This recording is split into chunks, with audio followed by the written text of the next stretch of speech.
श्री कृष्ण के जीवन से सीखने योग्य बातें। वैसे तो मुरलीधर के बारे में अनेकों अनेक कथाएं हैं। उनकी बाल लीला से समस्त संसार के लिए यह संदेश है कि बच्चे भगवान का रूप होते हैं, वह निश्चल होते हैं, इसलिए उन्हें स्वतंत्र छोड़ देना चाहिए। उनकी शैतानियां अगर ज्यादा बढ़ जाए तो उन्हें उनके परिपक्वता के हिसाब से सजा भी देनी चाहिए, ठीक वैसे ही जैसे माता यशोदा कन्हैया को देती थी। उन्होंने कितनी बार रस्सियों से बांध देती थी। वहीं पर माताओं के लिए संदेश दिया कि बच्चे किसी के भी हों, आपने अपने गर्भ से जन्म दिया हो या किसी और ने, लेकिन ममत्व तो जगाया जा सकता है। हमेशा बच्चों को निश्चल और निस्वार्थ ममता का प्रसार करना चाहिए। माता यशोदा सबसे अप्रतिम उदाहरण है। प्रेम। राधे कृष्ण का प्रेम अनंत है, इसकी कोई परिभाषा ही नहीं है। बस अगर है कुछ तो वो है प्रेम, और बस प्रेम। प्रेम तो मुक्त करने का नाम है। प्रेम कोई बंधन नहीं, प्रेम खोने पाने से परे है। प्रेम विस्तार है। जब तक यह संसार वास्तविकता में रहेगा तब तक हर एक कण में राधा कृष्ण का प्रेम अंकुरित होता रहेगा। कहते हैं कि प्रेम का आधार और उत्पत्ति ही राधा कृष्ण से हुई है।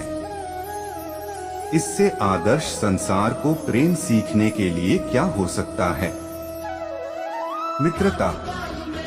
भगवान कृष्ण और सुदामा की मित्रता अप्रतिम है।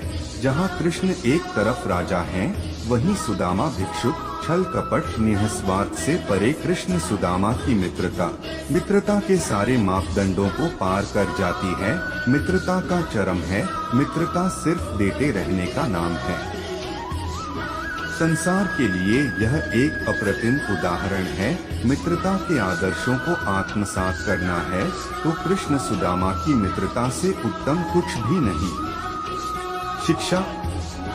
भगवान कृष्ण ने लीला के माध्यम से यह उदाहरण पेश किया कि जब शिक्षा ग्रहण करो तो सारा ध्यान शिक्षण ग्रहण में होना चाहिए।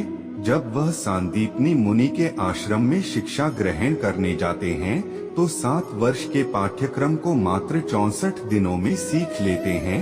न सिर्फ सीख लेते हैं अपितु परीक्षा भी उत्तीर्ण पास करते हैं। 64 दिनों में 64 कलाएं अर्थात गायन, खेल, खाना बनाना, नृत्य, इस तरह की 64 कलाएं, 4 वेद, 18 पुराण, उपनिषद, वेदांत अर्थात धरती का संपूर्ण ज्ञान मात्र 64 दिनों में। भगवान कृष्ण ने संदेश दिया कि इच्छा शक्ति और मेहनत और डेडिकेशन हो तो कुछ भी पाया जा सकता है। न्याय। जब संपूर्ण मानव जाति राक्षसी प्रवृत्ति को प्राप्त हो रही थी, बड़े बड़े महारथी दुष्कर्मी हो रहे थे। गुरु द्रोण, महामहिम भीष्म, पितामह अंगराज, कर्ण जैसे ज्ञानी और प्रतापी लोग एक स्त्री को भरी सभा में वस्त्र हरण होते हुए देखते रहे। तब भगवान कृष्ण ने महाभारत का युद्ध रचा, अर्थात समस्त पापियों को एक तरफ किया और दूसरी तरफ वो 5 अनभिज्ञ योद्धा, और सबको न सिर्फ दंडित बल्कि द्रौपदी को न्याय भी दिया। न्याय का अर्थ सिर्फ दंडित करना नहीं था अपितु समस्त संसार में धर्म, सत्य की स्थापना करना था। श्री कृष्ण के मुख गीता का ज्ञान। आज भी दुनिया में श्रेष्ठ ज्ञान की बात आती है तो श्रेष्ठ ज्ञान गीता का ज्ञान माना जाता है। समस्त संसार में ऐसी कोई विपत्ति या परेशानी नहीं है जिसका हल गीता में न मिले। जब महाभारत में अर्जुन युद्ध लड़ने को तैयार नहीं हो रहे थे, तब भगवान कृष्ण ने श्लोकों के माध्यम से यह ज्ञान दिया। यह श्लोक आपको किताब के माध्यम से अर्थ सहित मिल जाएंगे। जब बालपन में थे तो कन्हैया की शरारत थी कि आज भी अगर बच्चा खेले तो उसकी तुलना कन्हैया से होती है। जब प्रेम की बात आए तो लोग यही कहते हैं कि मोहन की भांति प्रेम है।